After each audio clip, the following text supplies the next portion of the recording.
Welcome back to another round of Playing the Wizards with myself. This time we are pitting Saruman versus Radagast. Saruman lost in his in the very first game we played, Saruman versus Gandalf. Radagast defeated Alatar in his game. So if Saruman loses this one, he is out of the tournament, out of the double elimination tournament. So he'll be the first one out. But if he wins, yes, he's still in the game, and I don't know who's going to win. Obviously, Radagast is a very strong opponent with his amazing ability to draw extra cards as he moves through Wilderness, and he's also got this dragon focused hazard deck.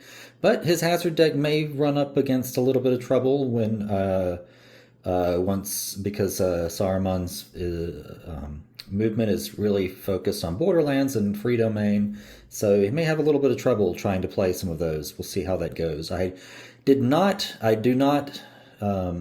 tweak the decks to as if one person knew what they were coming up against. I tried to imagine a scenario where decks are just made to be generally good against different opponents, and sideboards are there to pull in cards that will be helpful in more specific situations. And so I did not customize my Radagast deck to go against Saruman and his resource strategy, and I did not vice versa customize Saruman's deck to hazard deck to target Radagast's strategy, or even Radagast himself, because when you're playing against Radagast's deck, you can kind of guess the strategy. But nope, they don't know who's the other wizard in this scenario. So they are just any cards that target specific strategies are largely in the sideboard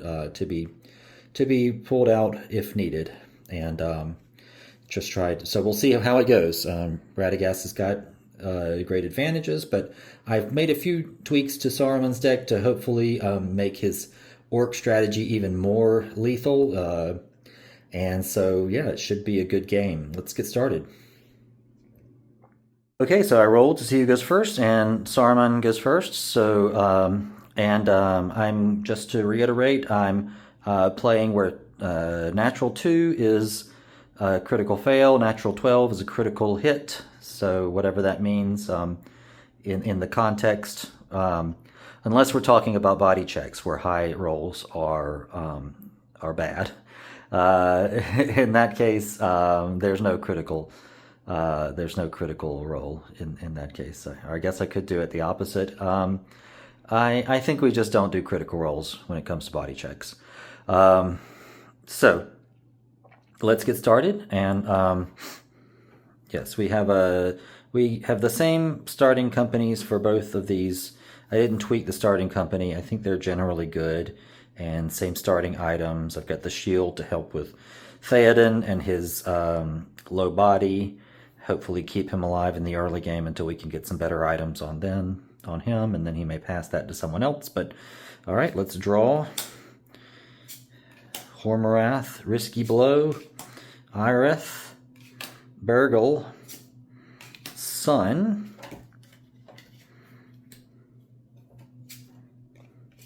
Marvel's Told, and Orc Guard. Okay, so, all right. Oh wait, yes, and we're in Rivendell, and we need to get down to the Lorien area and Minas Tirith, and eventually Edelland. Okay, let's see. I definitely want to put Éomer under Théoden, and Baragon under Aragorn. That frees up 5 general influence. So we could bring in Burgle. We could bring in Irith. I might bring in Irith, actually. The one thing this team is missing is a sage, and yeah, she would be a nice person to bring along. And that would make Marvel's Told a possibility. Let's do that. Let's bring in Irith. and she'll just be under general influence. Okay, and we will go to Lorien. Everyone's going, we're staying all in the same company. Oh, that's one thing I forgot to mention during the intro, is that we're playing Radagast is a Gates of Morning deck, and Saruman is a Doors of Night. This Sun card is strengthened by Gates of Morning, but the effect that I want is not Gates of Morning dependent, so I've included it in the deck. But yeah, we finally, for the first time, believe it or not, after 3 games, after this is being the 4th game, finally have a Doors of Night versus Gates of Morning deck. So there should be more back and forth between that, instead of, so far it's been the same card, both teams. Okay, so I don't have to figure out whether I'm going to play this just yet, but let's declare that we are going to Lorien, and we can draw 2. Gambling, and the Rangers of Ithilien. Okay, that's nice. We've got something to do as soon as we want to. And let's see what our opponent has in store. We're moving from haven to haven. The site path is double wilderness, borderlands, wilderness, and our opponent can draw 2. But first we need to draw 8. All right, risky blow, Bard Bowman, Dark Quarrels,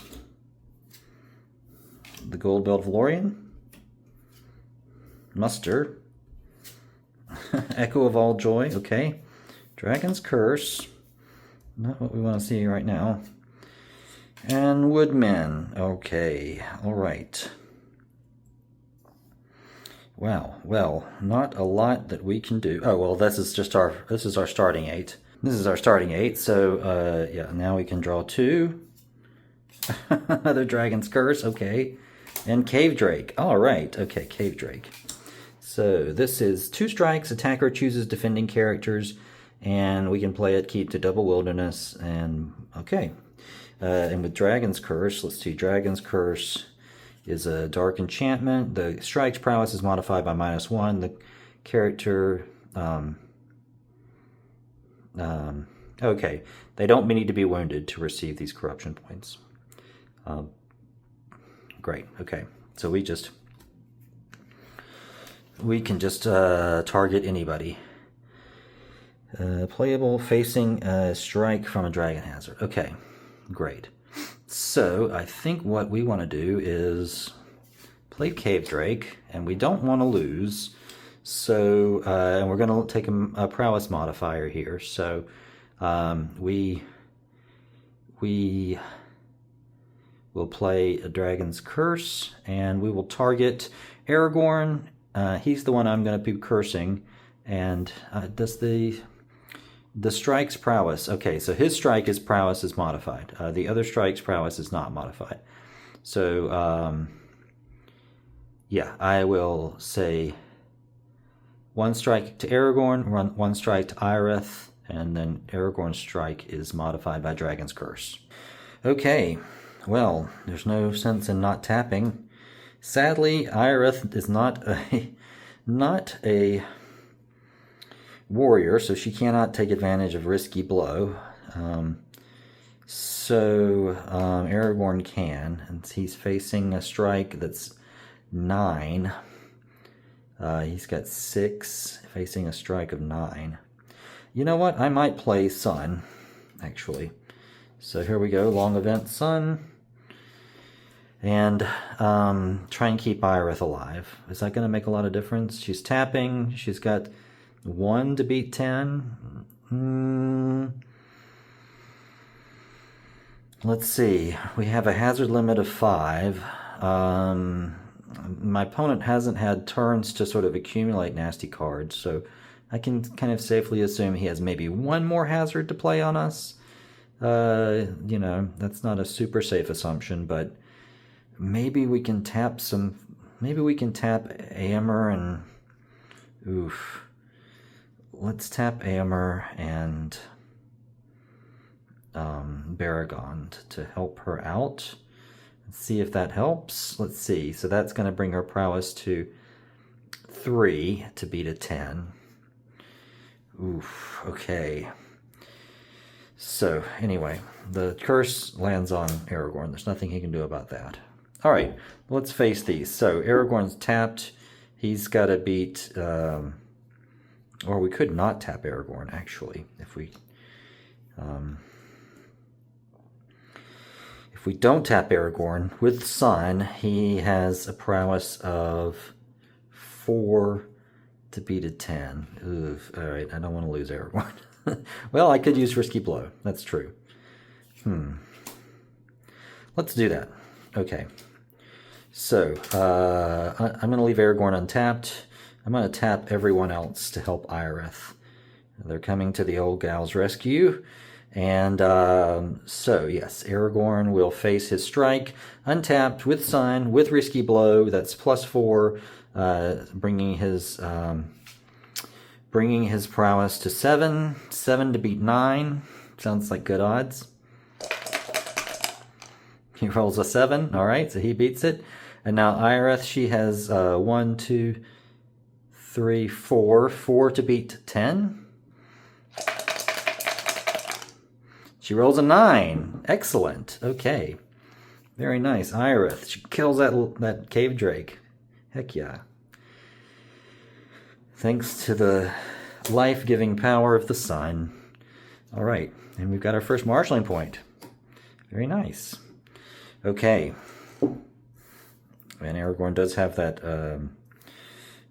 that dragon's curse on him. So now we are ready to face anything else my opponent has to throw at us. He does not have anything, so we arrive. Draw our hand back to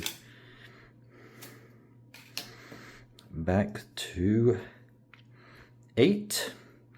Our opponent's hand is at 8, so we are at Rivendell. I mean, not Rivendell. We're at Lorien from Rivendell. Okay. And do we want to do anything here? Sadly, Aragorn is not a sage. What do we need to roll? So we're gonna have to face a corruption. Oh no, we're gonna have to face a corruption check. Target makes a corruption check at the end of his untap phase. All right, so we have to face at least one. And then he can't tap to remove this. A sage has to tap to attempt to remove that. All right, really feeling good about bringing Ioreth along and getting her here alive. That's turning out to be a good move. All right, so we're at the end of the turn phase, and we can discard one card if we like. Okay, we've got gambling and we've got burgle. I think I'd rather go with gambling, honestly. Okay. He's got 1 direct influence. He's an Edoras home site, so once we get the red arrow, he'll be able to take advantage of that. He's got more prowess. I don't have a lot of scout skill focus cards in my deck, so yeah, we're going to discard burgle and draw up another Risky Blow. Excellent. Okay, over here, we have woodmen. We have a card to get them with. We can bring Bard Bowman if we want to. Bring him on board. That might not be the worst thing to do. We could wait on that to muster Risky Blow. Okay, all of these are looking good. I don't know that I need to discard anything just yet. Okay, we're happy with this. Okay. So that's the end of that. That's the end of that side's turn, and now we're over here at Bjorn's turn. Okay, and we're at Rivendell as well. And now we're in the untap phase. No one untaps. Everyone's untapped already. And then Haldir's going under Gimli, and now do I want to put Erkenbrand under Bjorn? Oh, I can't. No, that's right. He doesn't have enough direct influence. Okay, so that's fine. We have 3 unused general influence. Now I could put Bard under Bjorn. He does have enough direct influence for that. And then, but would that make it difficult to recruit the woodman? So if he has, he'd need to roll greater than a 6. Muster gives his Muster has that errata that says it's his prowess up to 5 bonus. So with Muster, I think it's a shoe-in. So, but we need to think about later guys. I think it'd be nice to have one more fighter here. So let's bring in Bard. We bring in Bard. He goes under Bjorn's. I mean, we could actually have Bard. That's the other thing. We could have Bard under and keep the Muster. I think we just bring him in under. We don't know what they have. They may have something to target our unused general influence. So let's keep Bjorn under Bard Bowman under Bjorn, and we're gonna go to the Woodman town. Can we make it?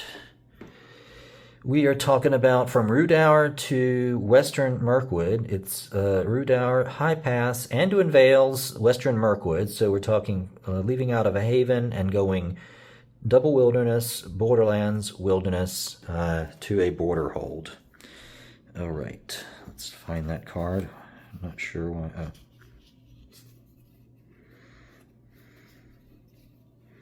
Woodman Town. Okay, here we go. Okay, let's go. So, like I said, double wilderness, borderlands, wilderness, heading to a border hold out of a haven. And we draw 2, our opponent draws 2. I was going to draw 1. Okay. And let's draw 1 more. Okay. Okay, and we can draw 2 as well. Orc Raiders. And Reforging. Okay, something else to do when it's our turn. Okay, so Orc Guard is not going to help us unless we play Morgul Knight. We could play Morgul Knight. Environment. Playable only if Doors of Night is in play. Okay, so we can't do that. We're going to need to wait for Doors of Night for that. Which means we can't play Orc Guard. And we can't play Hormarath. Well, I mean, we can't play, well, Mouth of Sauron, bring a card from your discard. Yeah, we don't, we're not the best card to pull in the early game, but we can play Hormarath as a permanent event, and he can add a strike to an attack in the future. 4 strikes of 6. Yeah. 1, 2, 3, 4. Yeah, that's gonna be tricky. Ugh. I don't want to. They gave us a nice marshalling point with the Cave Drake. I don't want to hand them just a marshalling point with the Orc Raiders. I mean, Hormarath could add 5. Even Bard with his 3 prowess. Yeah, I mean, Orc Raiders is definitely benefits from buffs. So, shoot.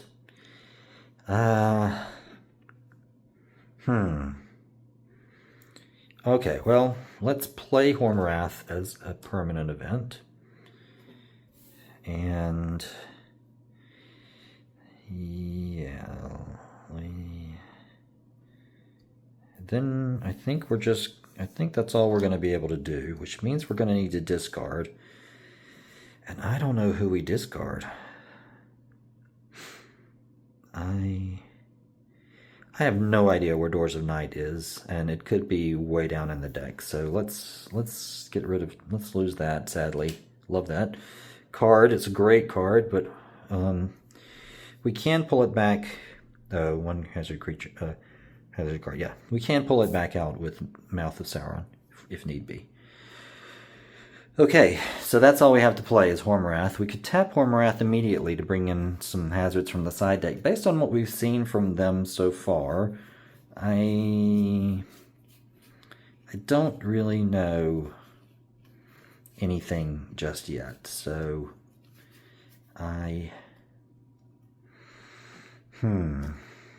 yeah, I'm gonna wait on that. Okay, let's take a look from the other side. We've made it, so now we need to discard down to, we need these hazards for when it's their turn. Gold Belt of Lorien, I would like to get that.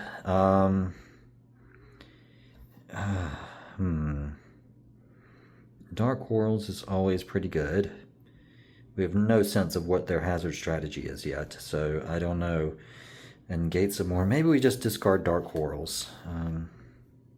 Yeah, okay. I mean, we also could discard Echo of Alljoy. Let's discard Dark Quarrels for now. Okay. Alright, so we've made it to the Woodman Town. Everyone is untapped. That's nice. And we can attempt to play the Woodman. Bjorn is going to roll with Muster. Using Muster, that brings his prowess to 5. +1 is 6. He has to beat a 7. So anything but a critical fail, and he gets them. And he rolls a 9. So hooray, we've recruited the Woodman. Alright, that taps the site. Discard Muster. And we can discard one more if we like. I don't really think I need to do that, so we're just going to draw back up to 8. Ooh, Cave Worm, nice. And Celeborn, okay. Other side? Yeah, I could bring in Gambling. I mean, Gambling has... I could bring... I'm just thinking, what do I want to do? Do I want to discard any of these cards? Definitely not Marvel's Told. Definitely don't want to get rid of any of my Marshalling Point cards. Gambling, you know, he's not a bad dude. He can actually hold Ioreth with his 1 influence. And yeah, that's a thought. I think we keep this for now. Okay, so that's the end of the round.